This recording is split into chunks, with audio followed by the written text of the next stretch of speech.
Welcome to கல்வி நம் கையில் எண்ணும் எழுத்தும் 2024-25 கணக்கு பயிற்சி நூல் 4ஆம் வகுப்பு அலகு 1 வடிவியல். சோ இங்க ஒரு பாட்டு கொடுத்திருக்காங்க. கொண்டாட்டமா கொண்டாட்டம் காட்டுக்குள்ளே கொண்டாட்டம் பிடரி கொண்ட சிங்கத்திற்கு பிறந்த நாள் கொண்டாட்டம். கொண்டாட்டமா கொண்டாட்டம் காட்டுக்குள்ளே கொண்டாட்டம்.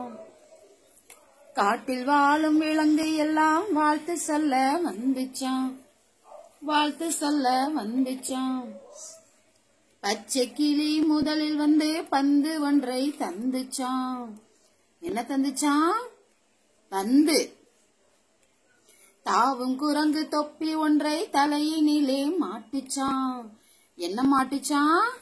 தொப்பி. புள்ளிமானும் மேளம் ஒன்றை துள்ளி துள்ளி அடிச்சுச்சான். என்ன அடிச்சுச்சான்? மேளம். பெரிய கரடி தேக்கு பெட்டியில் பேரிச்சம்பழம் தந்துச்சான். எதுல தந்துச்சான்? தேக்கு பெட்டியில். காட்டெருமை ஓலை பெட்டியில் கட்டி வெல்லம் தந்துச்சு கொடுத்துச்சான். என்ன கொடுத்துச்சான்? சரி, எதுல கொடுத்துச்சான்? ஓலை பெட்டியில். எல்லாமே சேர்ந்துச்சான் ஆடி பாடி மகிழ்ந்துச்சான். எல்லாமே சேர்ந்துச்சான் ஆடி பாடி மகிழ்ந்துச்சான். கொண்டாட்டமா கொண்டாட்டம் காட்டுக்குள்ளே கொண்டாட்டம் பிடரி கொண்ட சிங்கத்திற்கு பிறந்த நாள் கொண்டாட்டம். பிறந்த நாள் கொண்டாட்டம்.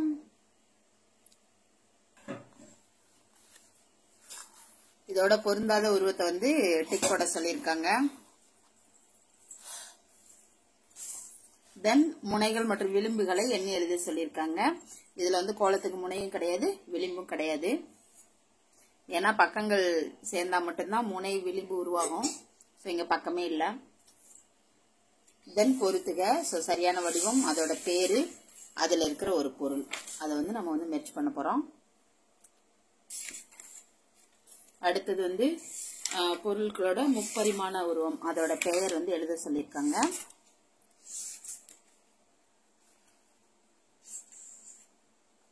தென் இதை வரியுற்றி வரைஞ்சா என்ன வடிவம் கிடைக்கும்னு சொல்லி வரைய சொல்லியிருக்காங்க. அத பேரை தான் எழுத சொல்லியிருக்காங்க. வரைஞ்சு பேர் எழுதணும். ஸோ வரைஞ்சு நம்ம பேர் எழுதிட்டோம். அடுத்து இங்க கேள்வி கேட்டிருக்காங்க, நம்ம ஆன்சர் பண்ணணும். இந்த கொஸ்டின்ல கூட லாஸ்ட் இயர் வந்து நான் ஒரு கேர்லெஸ் பண்ணியிருந்தேன். அப்புறம் அதை ஒரு சார் வந்து கரெக்டா ஆப்ஷன் சொல்லிட்டாங்க. டவுட்னு தான் நானும் சொல்லியிருந்தேன். பிகாஸ் இப்ப சக்கரம் வந்து வண்டியோட சக்கரத்தை வந்து எப்படி என்ன வடிவம்னு கேட்டிருந்தாங்க. இப்ப சக்கரம்னா இப்படி இப்படி கவுத்தி போட்டா இந்த ஷேப்ல இருக்கும். நான் வந்து இந்த ஷேப், அது ரன்னிங்ல இருக்குன்ற ஷேப்ல மென்ஷன் பண்ணி கன்ஃபியூஸ் ஆயிடுச்சு. ஸோ இது வட்டம்னு சொல்ல முடியாது. ஏன்னா இது கோலம், கோலம்னு சொல்ல முடியாது. பிகாஸ் இது வட்ட ஷேப், அதனால கரெக்டா எனக்கு தெரியல அப்படின்னு சொல்லிட்டு கொஞ்சம் பாக்குறதுக்கு இது வந்து கோலம் நம்ம எடுத்துக்கலாம் அப்படின்னு நான் சொன்னேன். பட் இந்த ஷேப் பார்க்கக்குள்ள நம்மளுக்கு உருளை ஷேப் தான் இருக்கு. ஸோ சக்கரத்தை எப்படி வச்சோம்னா இது உருளை ஷேப் தான் இருக்கும். ஸோ அதுக்கப்புறம் தான் எனக்கு அந்த சார் சொன்னதுக்கு அப்புறம் தான் ரீகால் ஆச்சு, நான் கெஸ் பண்ணேன். ஸோ இந்த டைம்ல நான் அந்த சாருக்கு தேங்க்ஸ் சொல்லிக்கிறேன். இதுக்கு வந்து இந்த உருளை தான் ஆப்ஷன். இது மாதிரி ஒவ்வொரு கேள்வியும் நம்ம வாசிச்சு ஆன்சர் பண்ண போறோம். இந்த ஒவ்வொரு வடிவத்துக்கும் நம்ம ஒரு பொருள் எழுதுனா கரெக்டா இருக்கும். நான் 2 இது வந்து செவ்வகமே போட்டேன், அதனால எக்ஸ்ட்ரா ஒன்று வட்டம் எழுதிட்டேன். தென் வண்ணமிட்ட பகுதியோட வடிவம் எதுன்னு பார்த்து அது கலர் பண்ணி அதோட பேரை எழுத சொல்லியிருக்காங்க. அடுத்து சதுர முகங்கள் கொண்ட வடிவங்கள், 2 வட்ட முகங்கள் கொண்ட வடிவங்கள், இது அவங்க என்ன கேள்வி கொடுத்துருக்காங்களோ அது தகுந்த மாதிரி நம்ம வந்து வட்டம் போட போறோம்.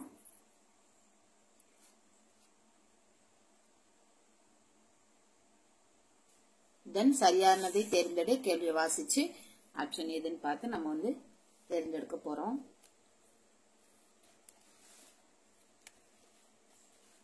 அடுத்து வலையமைப்பு. ஸோ எந்த வலையமைப்பு கரெக்ட்னு பார்த்து நம்ம செலக்ட் பண்ணிக்கலாம். ஆக்சுவலா அந்த வலையமைப்பு நம்ம ஒரு வீடியோவாவே போட்டிருக்கோம். அந்த வீடியோ நான் டிஸ்கிரிப்ஷன்ல கொடுக்குறேன், பார்த்துக்கோங்க. அடுத்து வந்து ஆரம் நான் விட்டம் மூணுத்தையும் வந்து கோடு போட்டு காட்ட சொல்லியிருக்காங்க. நம்ம நிறைய கோடு போட்டிருக்கோம். இது தனித்தனி வட்டமா போட்டு காட்டினா கூட இன்னும் கொஞ்சம் கிளாரிட்டி இருக்கும் பசங்களுக்கு. ஸோ ஆரம்ங்கிறது இப்படியும் போடலாம், இப்படியும் போடலாம். நானுங்கிறது இப்படியும் போடலாம், இப்படி ஃபுல்லாவும் போடலாம். விட்டம்ங்கிறது மையத்தை தொட்டு தான் வரணும். ஸோ அப்ப விட்டம் இப்படியும் இருக்கும், இப்படியும் இருக்கும். நானும் இப்படி இருக்கும், இப்படி இருக்கும். அந்த மையப்புள்ளியை தொடாமலும் நான் இருக்கும். மையப்புள்ளியை தொட்டா விட்டம், தொட்டு இல்ல தொடாம ரெண்டுமே வந்து நம்ம வந்து நான் வந்து சொல்லிக்கலாம். இதை வந்து நம்ம வந்து பசங்களுக்கு எக்ஸ்பிளைன் பண்ணிருப்போம். தென் சரியான விடை கேள்வி வாசிச்சு ஆன்சர் சூஸ் பண்ணிக்கலாம்.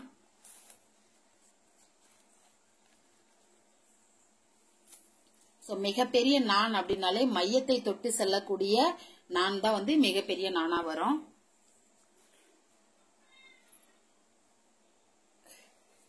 ஸோ கேள்விக்கு ஏற்ற பதில் நம்ம சூஸ் பண்ணிக்கலாம்.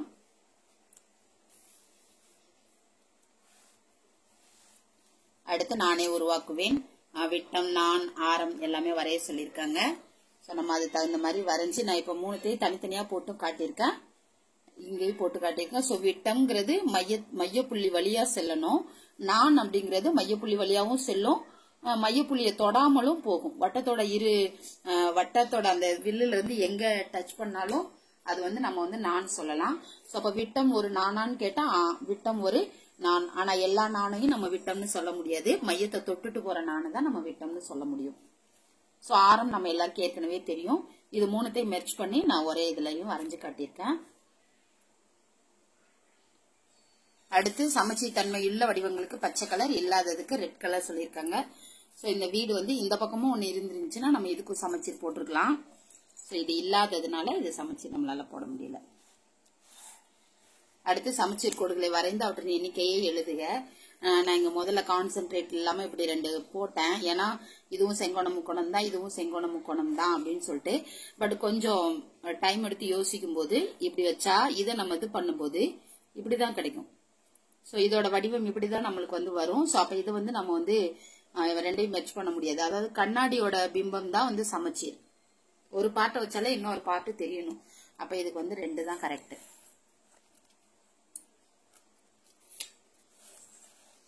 அடுத்து இது ரெண்டுத்துக்குமே சமச்சீர் கோடு இல்லை, அதனால நான் ஐஃபன் போட்டிருக்கேன். 0 போடுறதா இருந்தா கூட போட்டுக்கலாம். அடுத்து கொஸ்டினை வாசித்து பார்த்தாலே நம்மளுக்கு ஓரளவு ஆன்சர் கிடைச்சிடும். இப்போ இங்க இன்னொரு முக்கோணம் இப்படி வரைஞ்சோம் அப்படின்னா இப்படி கோடு போடும்போது நம்மளுக்கு வந்து சமச்சீர் தன்மை வந்து கிடைச்சிடும். கரெக்டா வந்து இது பண்ணும்போது சென்டரா பிரிக்கும் போது கிடைக்கும். அடுத்து பொறுத்துக. அடுத்து சரியா தவறா நம்ம இப்படி டிக் போட்டுக்கலாம், இல்லைன்னா தவறுனா தவறுன்னு கூட எழுதிக்கலாம். பக்கமும் சமமா இருக்கணும், மூலைவிட்டமும் சமமா இருக்கணும்னா அது சதுரமா தான் இருக்கும். எதிர் பக்கம் சமமா இருக்கணும்னா செவ்வகம். ஸோ 3 முனைகள், ஒரு முக்கோணம்னா 3 முனை இருக்கும், அதே மாதிரி 3 பக்கமும் இருக்கும். அடுத்து வாசிச்சு பார்த்து நம்ம ஆன்சர் பண்ண போறோம். நாற்கரம் அப்படின்னா 4 பக்கங்களை உடைய 4 முனைகளுடைய மூடிய பரப்பு. ஸோ இங்க வந்து முனைகள் இல்லை, வளைவா இருக்கு. ஸோ அதனால நம்ம இதை நாற்கரம் சொல்ல முடியாது. இது எல்லாமே மூடாத வடிவம். இது மூடிய வடிவம், ஆனா 3 பக்கம் தான் இருக்கு. 4 பக்கம் இருந்தாதான் அதை நாற்கரம் சொல்லுவோம். 4 பக்கங்கள் இருக்கணும், 4 கோணங்கள் இருக்கும். இங்க வந்து கோணம் இருக்காது.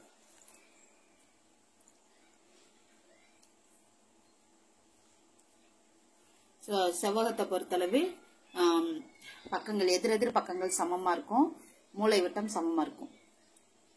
இணையகரத்துக்கு வந்து எதிரெதிர் பக்கங்கள் இணையா இருக்கும், ஆனா சமமா இருக்காது. சுற்றளவு கண்டுபிடிக்க சொல்லியிருக்காங்க. 4 பக்கத்தை கூட்டினா சுற்றளவு, அது நம்மளுக்கு தெரியும். அடுத்து எதுக்கு அதிகமா சுற்றளவு கண்டுபிடிச்சு எதுக்கு அதிகமோ அதுக்கு கலர் பண்ண சொல்லியிருக்காங்க. அடுத்து இதோட சுற்றளவு கண்டுபிடிக்க சொல்லியிருக்காங்க. இதோட சுற்றளவும் கொடுத்திருக்காங்க. நீளம் அகலம் கொடுத்துட்டா நம்மளாவே கண்டுபிடிச்சுக்கலாம். இதுல 4 பக்கமும் சமன்றதுனால ஒரு பக்கத்துக்கு மட்டும் கொடுத்திருக்காங்க. இங்க வந்து இதோட மேற்புற தோற்றம், முன்புற தோற்றம், பக்கவாட்டு தோற்றம் இதெல்லாம் வந்து வரைய மட்டும்தான் சொல்லியிருக்காங்க, எழுத சொல்லல. பட் நான் எக்ஸ்ட்ராவா எழுதியிருக்கேன். அவங்க சொன்னதை வரைஞ்சிட்டோம். இதுல வந்து கூம்பு வந்து மேற்புற தோற்றம்னு கேட்டிருக்காங்க. கூம்பை இப்படி வச்சிருந்தாதான் நம்ம மேல்புற தோற்றம் வரைய முடியும். இப்படி இருந்ததுன்னா மேல்புற தோற்றம் வந்து இப்படி வச்சு வேணா நம்ம புள்ளின்னு வேணா எழுதலாமே தவிர வட்டம்லாம் எழுத முடியாது.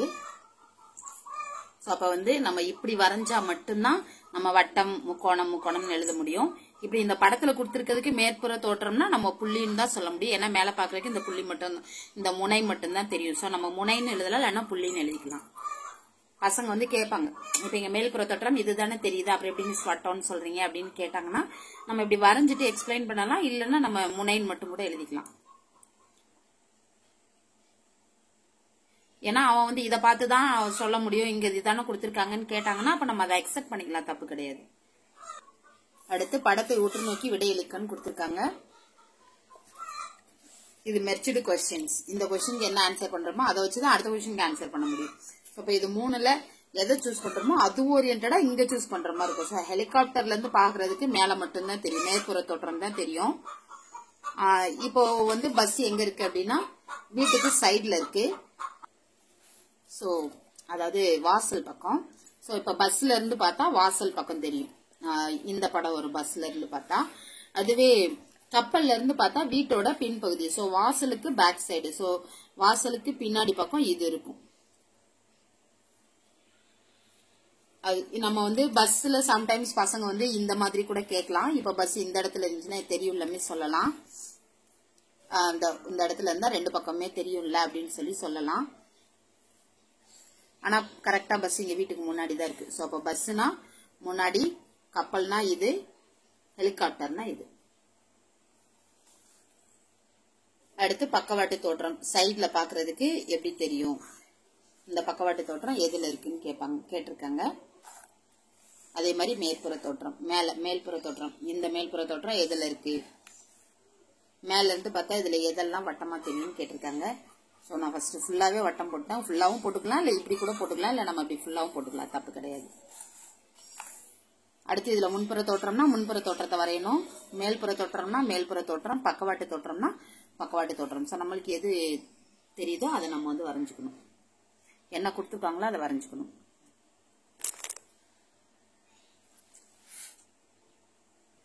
தென் நானே செய்வேன்.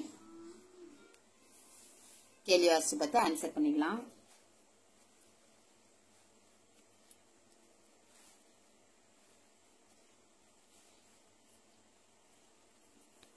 எல்லாத்துலயுமே 4 பக்கம் இருக்கு. இதுல மட்டும் 2 முக்கோணம் ஜாயின் பண்ணிருக்காங்க. சோ இப்ப இதுல நிறைய பக்கம் இருக்கு, அதனால நம்ம வந்து இதை வந்து நாற்கரம்னு சொல்ல முடியாது.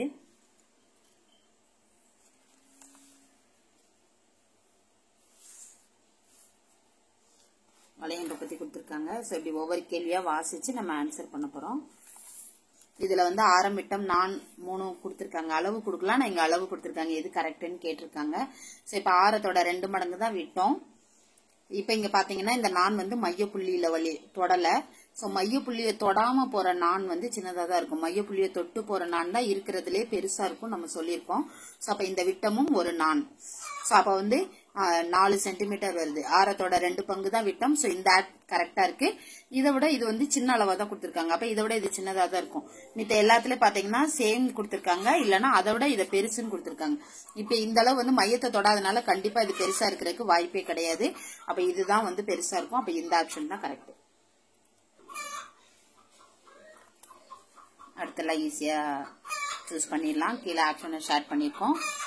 இதோட வந்து அலகு 1 முடியுது. அலகு 2 வந்து எண்கள். நம்ம வந்து அதுல பார்க்கலாம். தேங்க்யூ.